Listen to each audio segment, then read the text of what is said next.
All right, Shalom. Shalom. First and foremost, I want to give all praise, all honor, and all glory to Yahweh, Bahashem, Yahushai, Bahashem, Rachakodash. I'd also like to give double honors to my elders and apostles at Great Millstone that do well. And I would like to say peace and salutations to the Lord's elect, the hopeful elect in 1/3. And Lord's will, this lesson will be edifying, as well as exhorting to the sincere sheep of Yahweh Bashem El Shai, Bahat Rachakodash. And the Wadi Bashem El Shai, forgive me the inspiration to do this lesson. And as the title reads, look what happened during the second woe.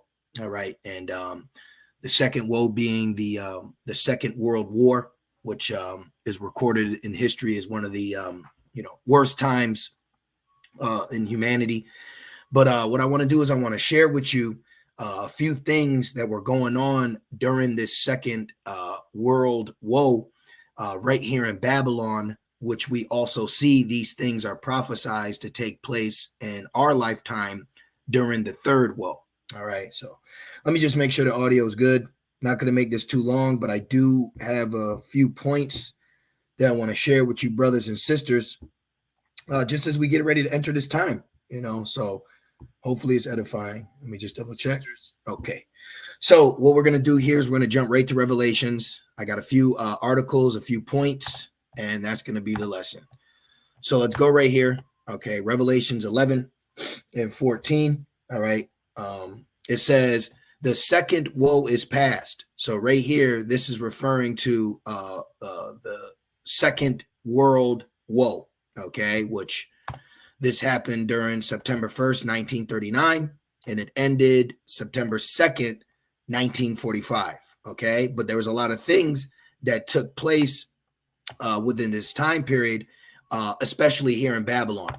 Okay. So it says the second woe is past, and behold, the third woe cometh quickly. So it's been less than 100 years because we're in 2024. As you see, we're not even in 2045. So this is less than 100 years. All right. The third woe is coming quickly, less than a day. All right. Because remember, 1,000 years is as one day. So this not even being 100 days, that should show you that, it really hasn't been that long. Okay. So let's just jump right into it. So what I want to do from here is I want to show you what was happening during the second woe. So there's a few things that went on. All right. Now, one of them, okay, is now after this event took place, which, it's in question if this was an inside job. I speak as a man, but Esau Edom does use the same playbook. So I wouldn't be surprised when we get to the kingdom, we find out that Ammon really wasn't behind this, but Ammon was blamed because this is what led Babylon to enter into the second woe. Okay, because Babylon didn't enter the second woe till 1941, but it started in 1939. So, definitely expect the lying lips to have something play out here in Babylon or near Babylon, a double F. And that's what's going to get Babylon to jump in, because also it says the least of the flock shall draw them out, which, matter of fact, let's grab that real quick. We could do Jeremiah 50. Let's just put least of the flock. I think it's 45. Let's put this in real quick. If you didn't know, the least of the flock is Amalek. Okay. And Amalek being Esau Edom. So Jeremiah 49 and 20, it says, therefore hear the counsel of the Lord, Yahweh Bashem El Shai, that he has taken against Edom. Okay. So there is a counsel that has already been set and established, soon to be fulfilled, that will ultimately lead to the detriment and downfall of Esau Edom. But when you look back in history, you can kind of see similar points or scenarios that were used time and time again. Okay. And one thing that Esau in his playbook, he loves to use is, hey, they hit me, so, I would definitely say, expect that. You already see Amalek has shown the world that he's on the defense right now. He's pointing the finger, but this is what Esau here in Babylon did to get into the second woe, is they claimed they were attacked, which then gave them legal right to enter into this world woe. Okay. And it says, and his purposes, that he has purpose against the inhabitants of Teman being the German Edomites, but the wise men of Teman, right? Surely the least of the flock shall draw them out, surely he shall make their habitations desolate with them. Now, the least of the flock is speaking about Amalek, which after the second woe, 3 years later, they were able to occupy our land. This is why in Joel 2, it says the Lord is going to bring them down to the valley of Jehoshaphat and plead with them because they for the inhabitants of Jerusalem and the parting of my land. So after the second woe is when Amalek was able to get in our land. But I'm not going to go too much into that.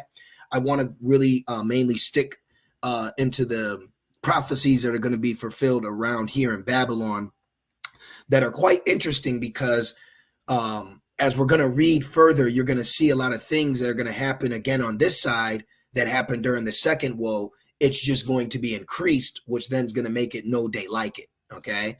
So I just want to get these points for edification. All right. So right here we see that the third woe, all right, is gonna happen for Babylon by being drawn out. See, the least of the flock, Amalek, shall draw them out. Draw who out? Babylonian Edomites into what? A world woe. So we already see Amalek, has already put himself in a position of we've been attacked. Okay, just like World War II. Okay, what happened? Babylon said that they were attacked, while Amalek was saying we're being, So I'm just making this quick point. Okay, I don't want to get into it. It's a touchy issue that could get us flagged, and we don't want that. So, as you see right here, for the third woe, there's going to be a scenario with Amalek and Babylon's going to get involved, which is going to lead them into the world woe, the third world woe. All right, and this is when Babylon entered, was 1941. So I'm just kind of bringing these dates because I want to share something with you. So this is what else happened. So now that Babylon blamed Ammon, Babylon blamed Ammon for attacking them. So they said now Babylon's isolation from the woe ended on December 7th, 41, when Ammon staged a surprise attack on a Babylonian military installations in the Pacific. The most devastating strike came, blah, blah, blah, blah, blah.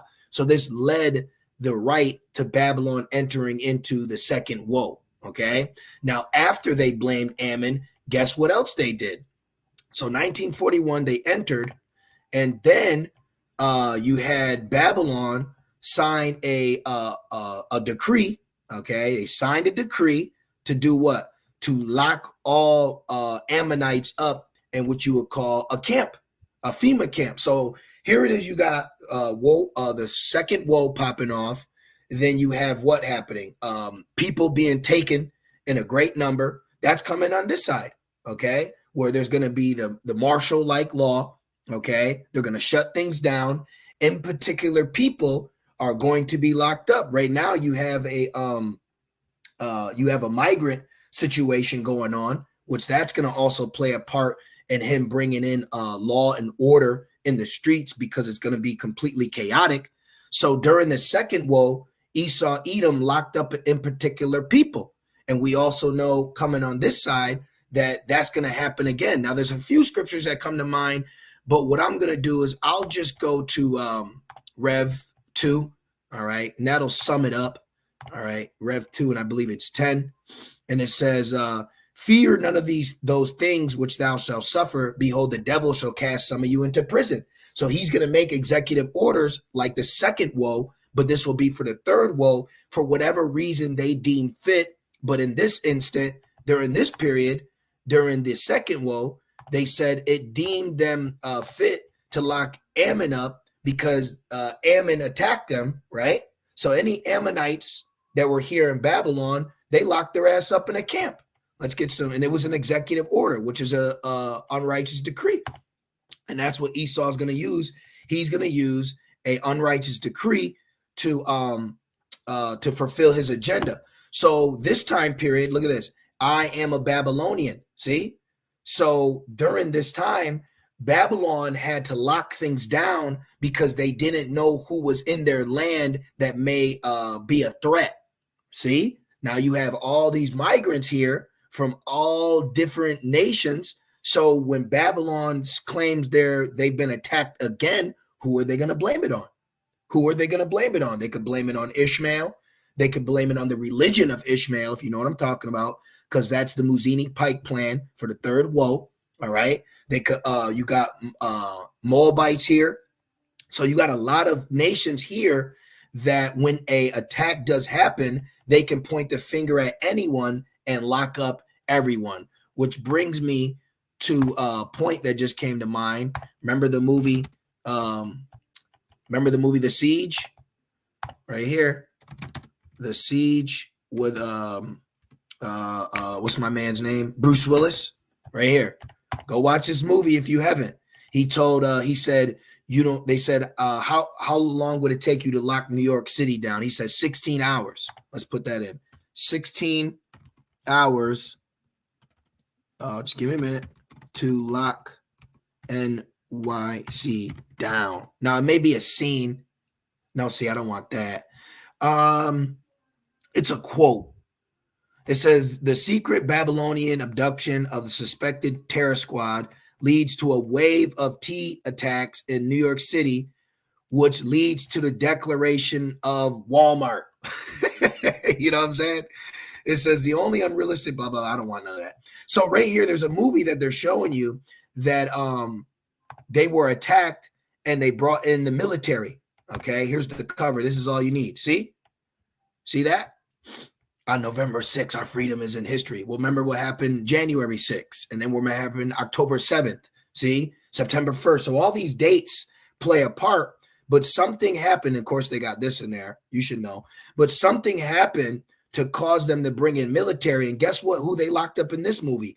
All the Ishmaelites. Okay? If you even look like an Ishmaelite, you got locked up. Now, shit, we're all brown skinned. We could pass as Ishmael. We could pass as Ham. We could pass as Haitians. We could pass as Ishkarites. We can pass as every migrant outside of Moab crossing that border. So how's he going to differentiate who's a Babylonian? See, but what kind of Babylonian are you? And who's a threat? See, and I got more too. I got more to show you. But let's finish, Rev. It says, Rev 2 and 10, fear none of those things which thou shalt suffer. Behold, the devil shall cast some of you into prison, that ye may be tried. And how's he going to try you? Well, how's he going to separate a Babylonian citizen from a foreigner entering in the borders of Babylon? Well, he's going to do it through a system. He's going to have an electronic platform. He's going to be able to tag you and track you. Okay. Go look up Executive Order 666. Go look that up. Okay. Go look that up. All right. Which it's been introduced to the House, but it hasn't been passed yet. So there's a lot of bills. Let's get Isaiah 10. There's a lot of laws that haven't been, there's a lot of, what are they called? House resolutions, which these are laws brought to the Senate, or they're brought to the House, which then goes to the president, which then becomes law. But there's a lot of on decrees that haven't been made law yet, but he's getting ready to. So get ready to see, in a time of Jacob's trouble, a lot of new laws that are going to be passed because of the scenarios that are going on. Just like during the second woe, the president established in a certain order to lock up a certain people for in particular reason, because they were considered a threat while they were in the midst of a world woe. That's going to happen again, but it's going to happen on a greater aspect. Isaiah 10 and 1. Woe unto them that decree unrighteous decrees. Now let's just go to a translation. Woe to those who make unjust laws, but those unjust laws are also a part of prophecy, hence why the Holy Spirit has given us warning now. To those who issue oppressive decrees. See? Woe to them. Woe to those enacting crooked statutes and writing oppressive laws. So the M to the A to the R to the K is going to be a very oppressive law to us. Okay. Now I almost want to go back into this, and I want to see what was the classification of separation that they did from Ammonite Babylonians to foreign Ammonite Babylonians. And guess what? I got more to show you. So a lot of situations happened during the second woe that was based on nationality. Okay. It says 1942, president right? Which granted the Secretary of War and his commanders the power to prescribe military areas in such places and of such extent as he or the appropriate military commander may determine, just like Bruce Willis in The Siege, from which any or all persons may be excluded, while no specific group or location was mentioned in the order. It was quickly applied to virtually the entire Moabite Babylonian population on the West Coast. See, so there was a specific side of Babylon where they introduced an order and said, since we've been attacked by these people, anyone within our border, lock them down because they could be a potential threat. So look at all the migrants that are in Babylon today. So at any one they can point the finger at and say, now we got to lock them down, which this was just updated March 7th, 2024. How convenient. Okay. How beautiful is that? See? So they locked you down. And then you had Edomites that got real patriotic during this time. Okay. And guess what else was going on during the camps? Okay. Executive order for these camps to be set up. And you know what? Let's just go like this. And look, instructions to all persons of Ammonite ancestry. Look at this. Line your ass up and ship your ass out. See? And Esau was protecting himself. What I would like to see is in the camps. Okay, I'm going to see. So it looks like this one right here. So they were housing them in prisons. Okay, in camps. There you go. See? Look at that. All right. And what's it say? My people will be led. My people will be led as a flock to the slaughter. Second Ezra. What is that? Second Ezra 15. Let's snag that real quick. Second Ezra 15. This is Second Ezra 2. I'm just getting what's come to me, so just bear with me. Second Ezra 15. This is the GNT, which is fine. Okay. Second Ezra 15:1. The Lord said, proclaim to my people the prophetic message that I will give you, and then have them written down because they are true and will be fulfilled. This is going to be fulfilled. Do not be afraid of those who plot against you or be disturbed by their unbelief. Right. Now let's keep going. Just going to jump down right here. Verse 10. My people are being led to the slaughter like a flock of sheep. They will no longer have to live in Egypt, which is talking about this Egypt on this side. So there's going to be a certain scenario that's going to lead to specific nations of people that are going to be targeted by Esau, and we're going to be one of them. Okay. This is why it says in verse 16, where a great insurrection upon those that fear the Lord, casting you out of your homes. We can grab that real quick before, because this is going to lead right into my next point. The Wadi Abashim El Shai Bashim Rakakwadash. So check this out. No, I'm good. So let me show you this real quick. Second Ezra 16 in the GNT. And let's go down, which you should understand that the M to the R to the K is going to be in the midst of this. Okay. You should understand that. All right. But let's go right into here. Okay. It says Second Ezra 16 and 70. In many places near the cities, there will be violent persecution against those who fear the Lord. Wasn't there violent persecution against Israelites during the second woe? Was there violent persecution against the Israelites during the second woe? The answer is yes. Did you know during the second woe, there was also race riots?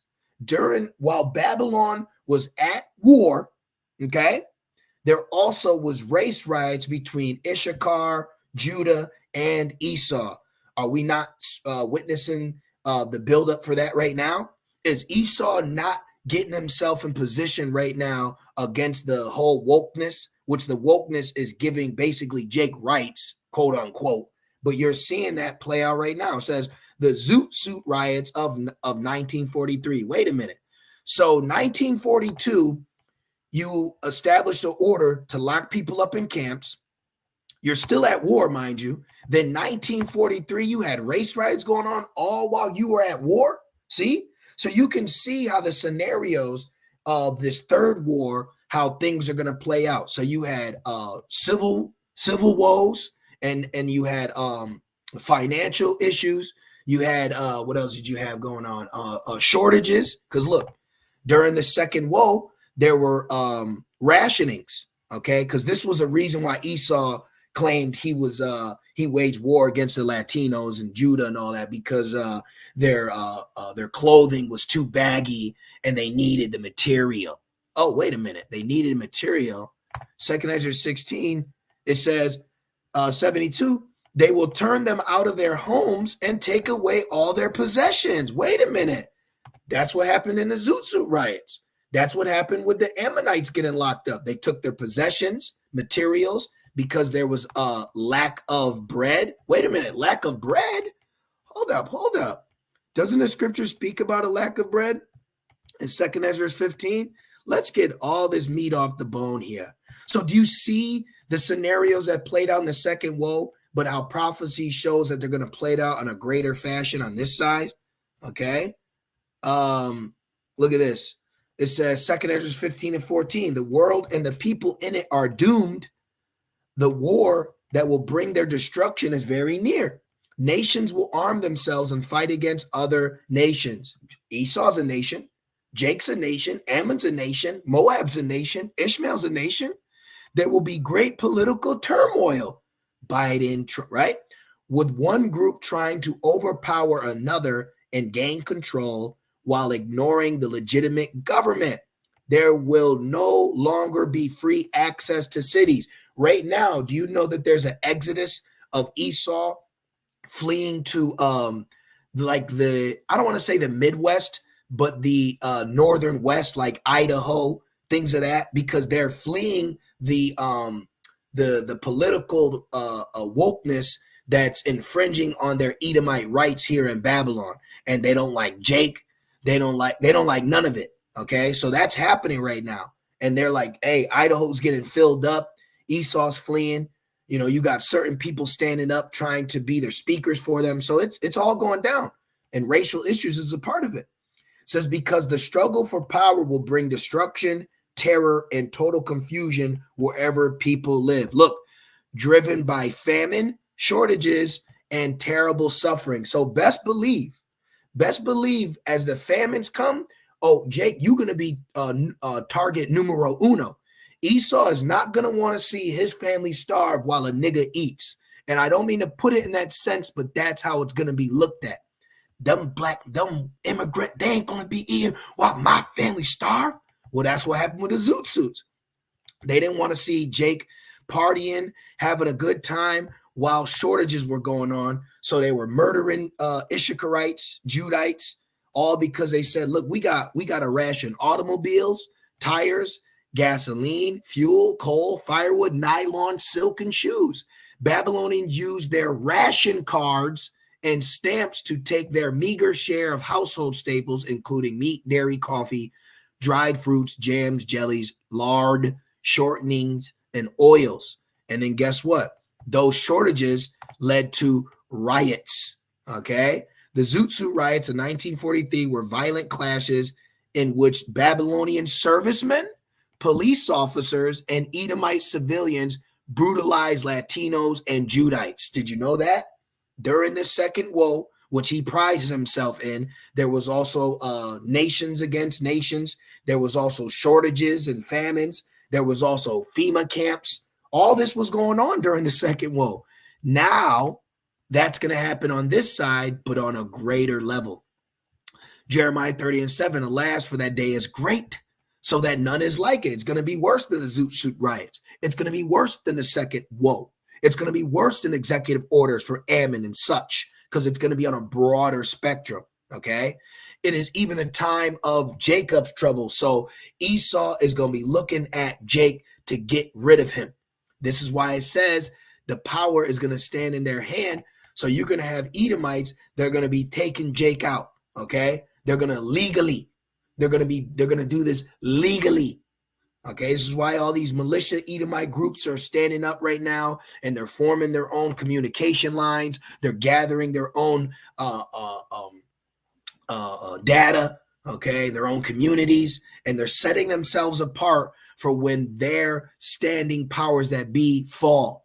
That's what Esau is going to do. When this goes down, Esau is going to stand up as an average civilian, and they're going to defend their country to keep their views that this country was built off, even though they enslaved us. Okay, so watch, it's going to change here. Okay, so when that war breaks out, when that third woe happens, it's going to be a different time out here in Babylon. It ain't going to be like what you think. This is why they got that movie coming out. Okay,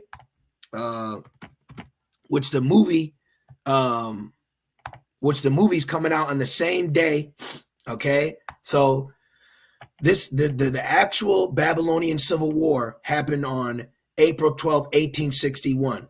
Now let's copy this and let's put it here, and let's just change something around. Civil War, not 1861. Let's try 2024. Boom. See that? So now the original date of the Babylonian Civil War was April 12th, 61. Now they have a movie coming out called Civil War, which is April 12th, 2024. See that? So this thing's about to go down, man. Okay? And it's going to be all hell on these streets, just like during the second woe. Was there not all hell on the streets during the second woe? Let's look up some Zoot Suit Riot pictures. But it's not just going to be the West Coast. Okay? Let's put this in. And let's go here. All right. See that? So let's see what we got. So look, they're all in the streets. Okay? Edomites, murdering Issacharites. It was going down, man. All right. Allies besieging pounded fortresses. You had one people had to stand up against another. All right.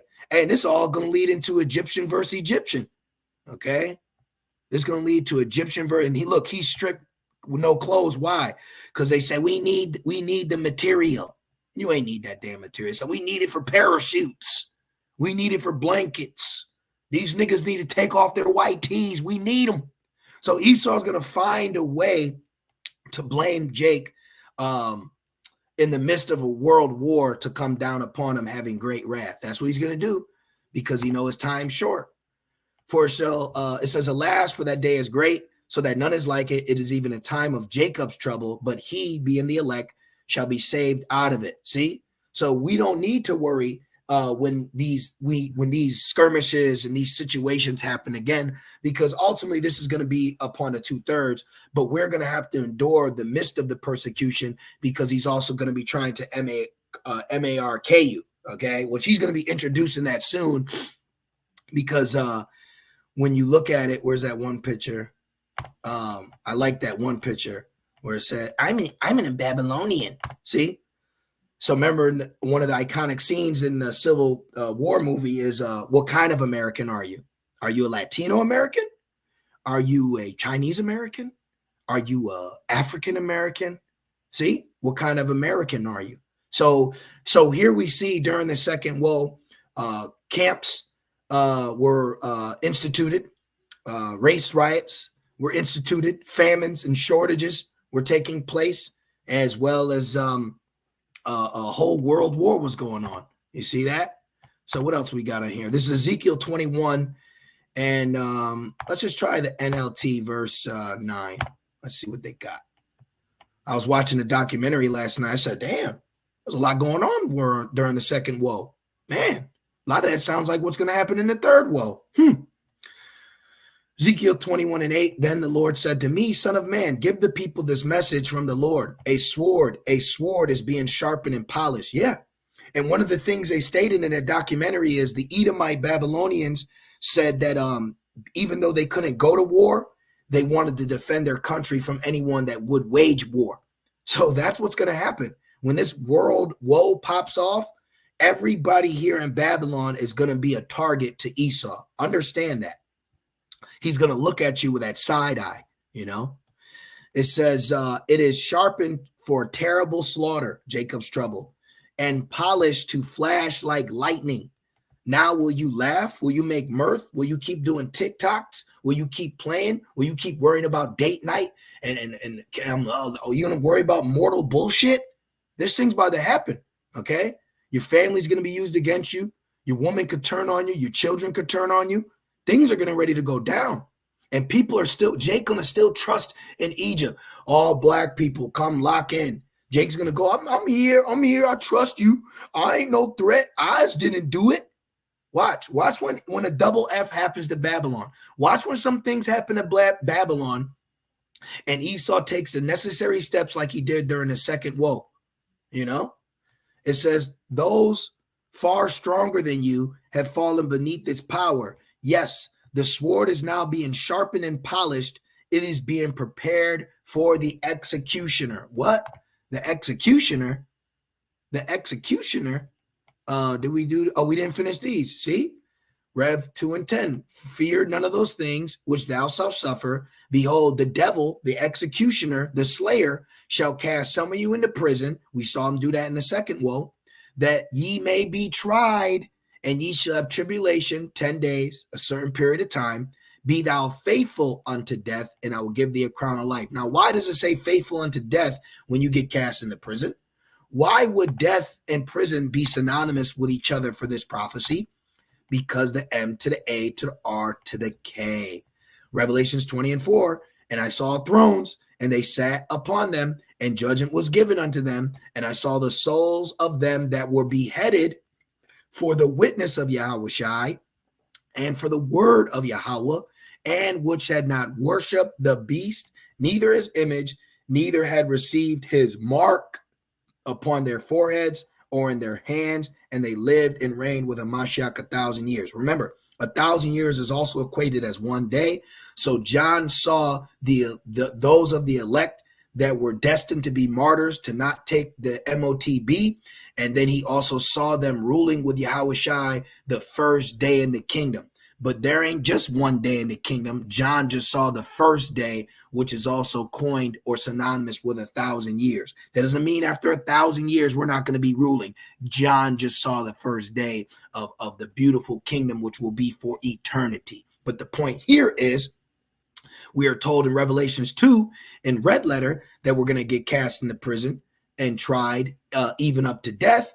But then we see why death is on the table, because they're also going to be implementing the mark in that time, which makes sense, because how is Esau going to get control back over Babylon? How did Esau get control over the threat in Babylon during the second woe? Well, he established a registry, and then he also locked up those that he deemed a threat.